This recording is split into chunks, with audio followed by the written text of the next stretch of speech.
Traditionally, it mattered a lot to voters that candidates actually lived in the district they sought to represent, but that's not really the case anymore. Matt Benson is a veteran of Arizona political campaigns.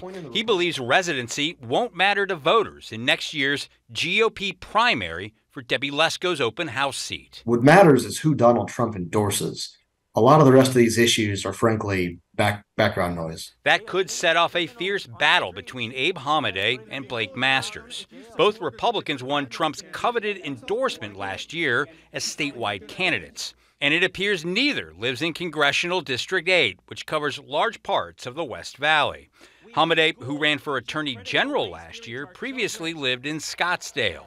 Masters, who campaigned for a U.S. Senate seat, lives in Tucson. We used to call them carpetbaggers, right? I mean, it's something that we see across both parties, and I think at this point, voters are almost numb to it. Masters hasn't officially committed to running, but I'm told he would move to the district if he does.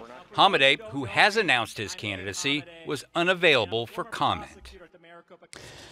And just a quick update, some other names that are being rumored in the race out there. Now, first of all, current State House Speaker Ben Toma is still considering whether or not he's going to run. And he actually lives in that district, to be clear. And Kim Yee, she's the state treasurer. She has said she is out, as well as State Representative Stephen Montenegro. He has said reportedly that he is out. Guys, back over to you. So with these laws, how crowded do you expect this to get? It's going to get pretty crowded. You know, in the primary. Yeah. Write your name in. No. Consider me, no. I will. What's the Sherman S statement? I don't run. I won't run. If dragged into it, I'll run away. And, you know. No. I mean, this is going to be a big primary because the primary is the key here. This is a very Republican conservative district. It's been Republican for a long time. If you win this primary, you likely go on to win the general. And in this seat, as long as you don't screw up massively, you probably got a job in Congress for as long as you want.